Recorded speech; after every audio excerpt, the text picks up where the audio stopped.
Walang takas sa mga operatibang isang sospek sa isang matagumpay na drug buy bust operation sa barangay San Nicolas Uton, Iloilo, madaling araw nitong ika-21 ng Nobyembre taong kasalukuyan.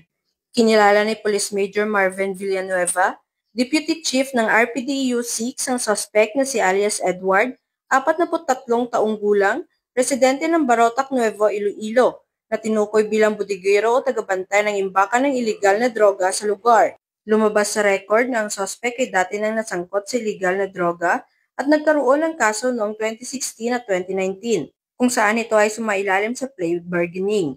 Na-recover ng mga operatibang humigit kumulang 350 gramo ng hininilaan shabu at 14,000 pesos na ginamit bilang buy-bust money. Bago ang pagkakadakip, umabot muna sa isang buwang surveillance sa sinagawa ng mga otoridad.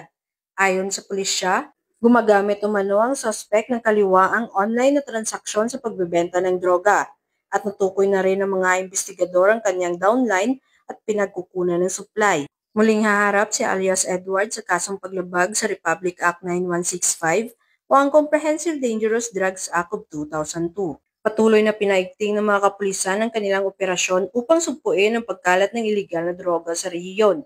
Nananawagan din sila sa publiko na maging katuwang sa pagbabantay at pag-uulat ng anumang kahinahinalang aktibidad. Tiniyak naman ng mga kapulisan na hindi sila titigil hanggat sa tuluyang mapahina ang illegal drug network sa buong Western Visayas.